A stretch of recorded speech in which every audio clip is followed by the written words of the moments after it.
Welcome to Eviliv3, the live media commentary, the show that answers the question, how can you escape a trained attack dog? Subscribe if you're new to the channel because today we are reviewing FX's Justified City Primeval Season 1, Episode 1, City Primeval. Oh man. Oh man. Let me just say really quick, I loved the original Justified series. I own the entire series. I've watched it multiple times. I'm a big Timothy Olyphant fan from Deadwood and Santa Clarita Diet, and even his part in the Star Wars Boba Fett series, which generally sucked, but he was great in it. You give me a show with Timothy Olyphant, The Crazies, the remake of George Romero's horror film. You give me a film or a series with Olyphant in it, I will watch it, 100%. Now, that's not to say I'm going to enjoy it, but I will watch it. Love Justified. It was amazing. Of course, it was all based off of, Elmore Leonard's novel, novels and short stories. And then ultimately, when they decided to start doing this series, they decided that they're going to reference the novels City Primeval High Noon in Detroit and Fire in the Hole in order to make a sort of a mini series.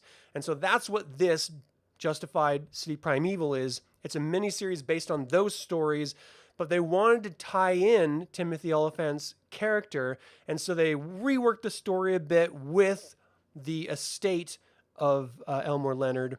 I think it's his son that is managing it.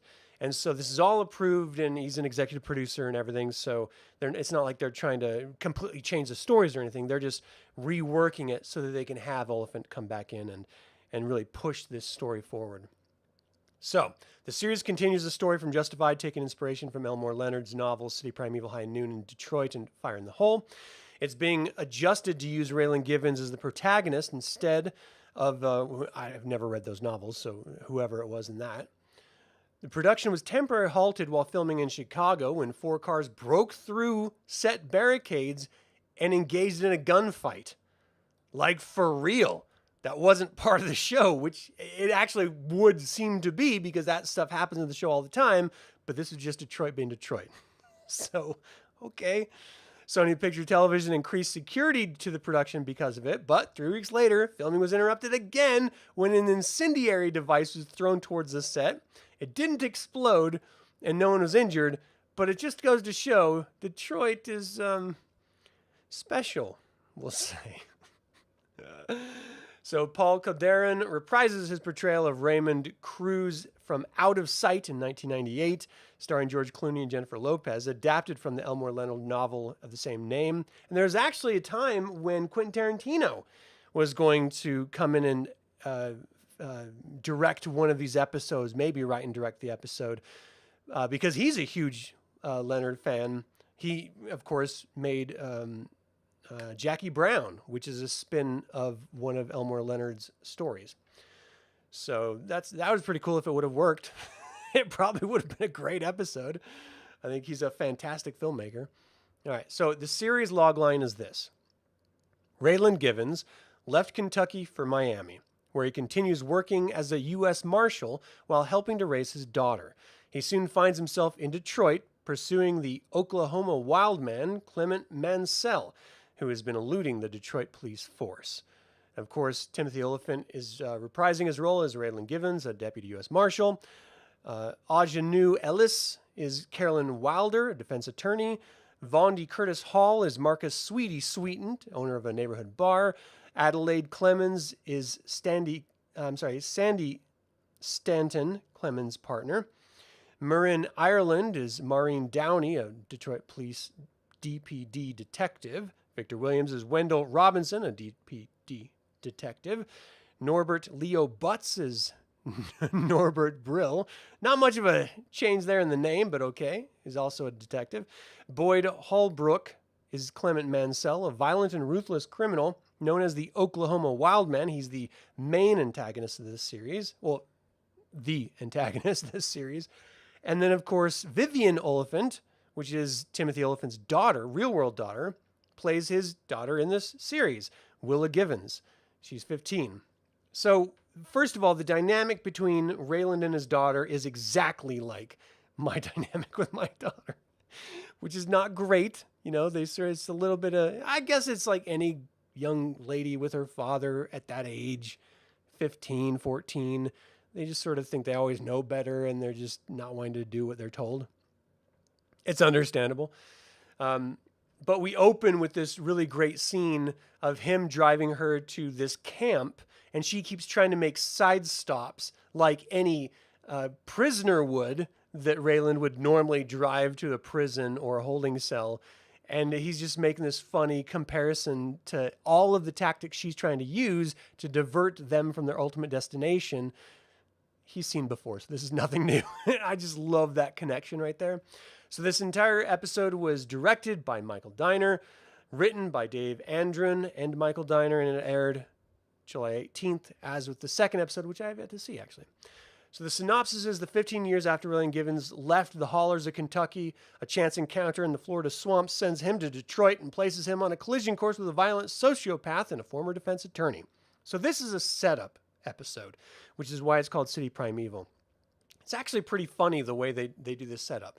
So Raylan Givens is taking his daughter Willa Givens to that camp in Detroit, presumably, and randomly carjackers pull up behind them, hit them in the trunk, and when they pull over, try to, threaten them to take the car. But it's Raylan Givens. He's a badass. You cannot muscle Raylan Givens. And so he ends up, of course, turning the tails on them, takes them to jail. Eventually, he makes a couple stops first because he's Raylan Givens and he's got a busy schedule. He's trying to spend some time with his daughter.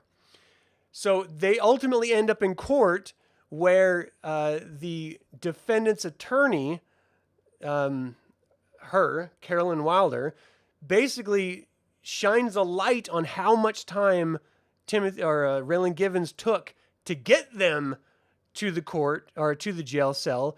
And ultimately, the judge gets so pissed off, not just because of that, but because, it's a black defendant. And of course, racism is alive and well in our country.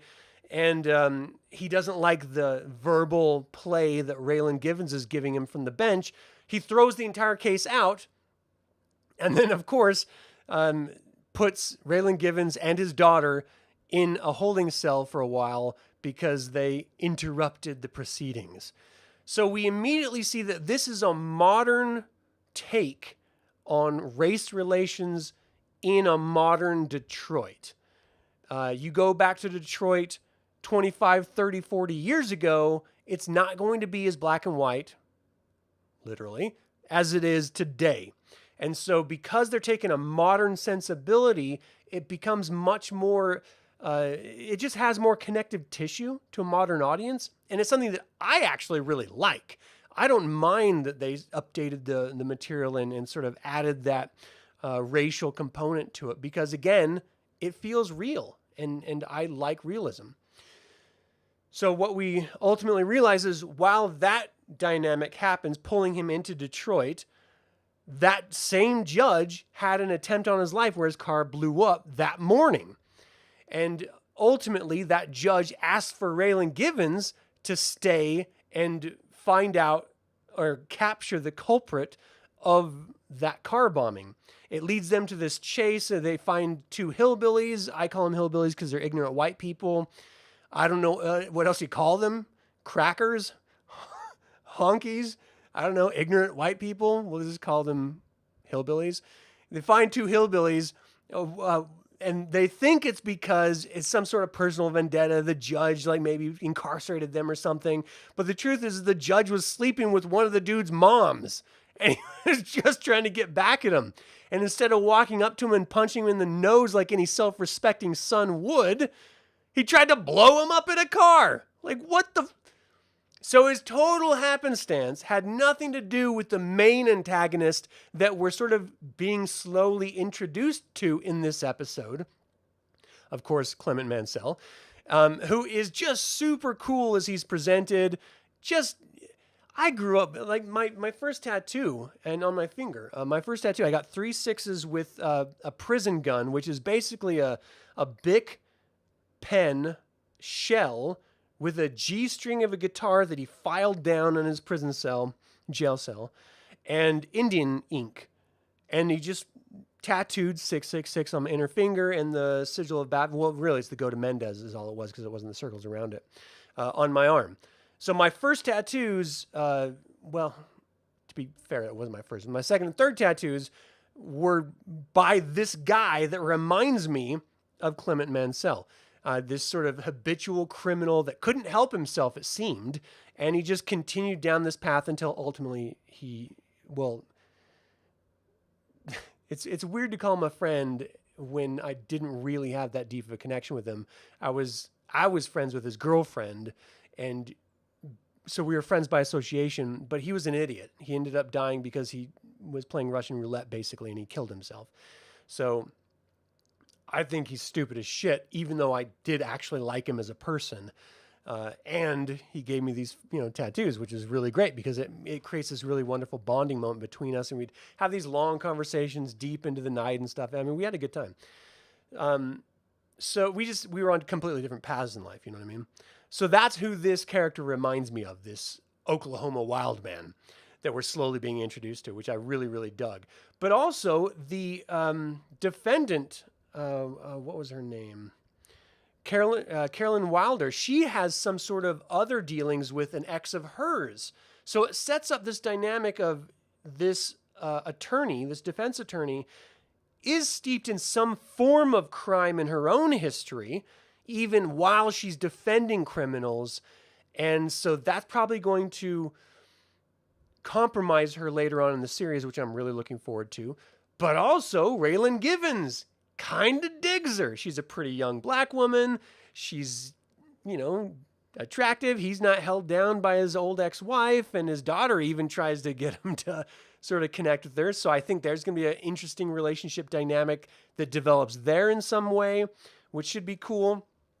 And then ultimately they find the guy who did it. They find out why he blew up the judge's car, and they end up with Raylan's silver tongue, his dulcet tones, as he always talks criminals down. He doesn't always do it, but most of the time he at least delays criminals' behavior by his dulcet silvery tongue.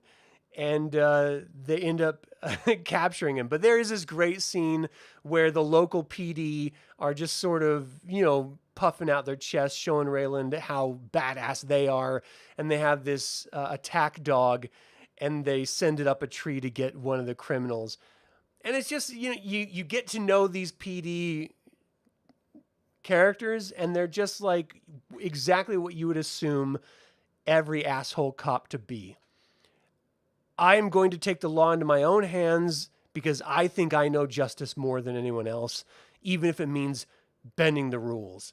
That's the type of character. Look how badass I am. Get your phone out and record this. So immediately you're starting to see these parallels between, I don't know if anyone's had any negative experiences with the cops. I've had many of them. I've had some good experiences too, but I've had more bad. And you just start to see yeah, that's pretty much how cops are, sort of stereotyping cops as pieces of shit. Not all of them are, but some of them are. And some of these are. And so again, believable, up to date with modern times. I like it. I dig it. It resonates. And this was a great episode. I mean, just to experience the Justified dynamic with Raylan Givens as a U.S. Marshal in a wholly new place from the hollers of Kentucky, which I desperately loved so much. That's such a good series. If you haven't seen it, go check it out. It's a 5-star series across the board. There's not a bad episode. The writing of this show, let me say this. The writing of the original Justified series was beautiful. There were times when I would, they would set up a scene and I would say what I would say in that scene, in that situation, and the characters parroted back what I just said. So it is something that is so intimately tied with my rhythm of thinking and speaking and reaction that it's like watching an old friend. I loved it so much. It just felt so relatable because I did genuinely resonate with it. This is different. It's a different dynamic. It doesn't have that down home feel for me because it's Detroit. I don't have any connection to Detroit. I don't particularly understand the dynamics there. I get from a 1,000-foot level the dynamics, but never having lived it and experienced it, it's different for me. So I'm sort of adjusting to it on the first episode.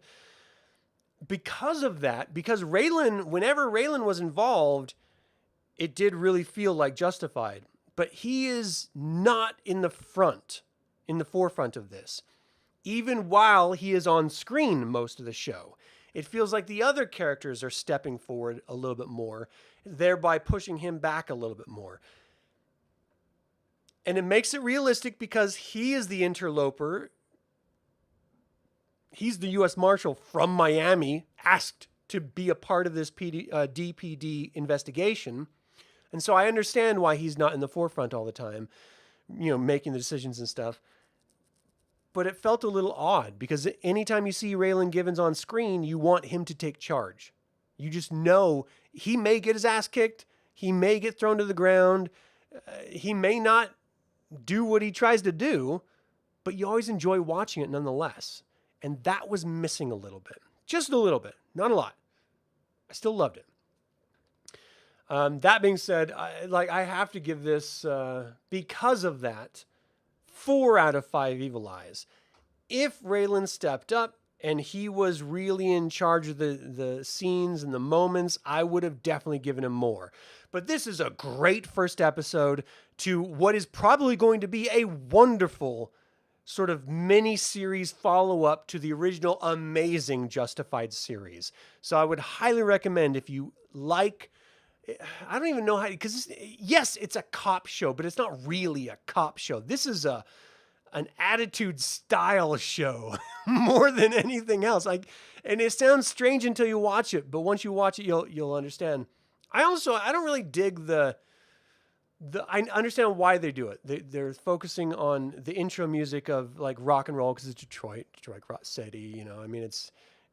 That's what Detroit is, and so that's why they have it. The original Justified had a beautiful song intro that was this combination of hip hop and country, and it meshed wonderfully. And it was a great song. And I just missed that because I loved it so much. This, again, it's only the first episode, so I'm probably going to get used to this one, but I don't know. I didn't like it as much. A little rougher intro, a little rougher leaning on sort of rock and roll Detroit style music. And that tone doesn't fit to me. The entire first episode is showcasing this idea of racialism and, or at least racial undertones in virtually every scene. And to focus instead of maybe hip hop or soul on rock and roll, I don't know. Maybe it'll feel better later on in later episodes. But for right now, I'm not really jiving with it. And we'll see. Maybe I'll turn a corner. I'll let you know in the next episode and, episodes after that. But anyway, that is my review of Justified, City Primeval. I highly recommend you check it out because it's definitely worth it. Thank you guys so much for tuning in and watching this review. As always, remember that evil spells backwards is live. So get out there and be evil.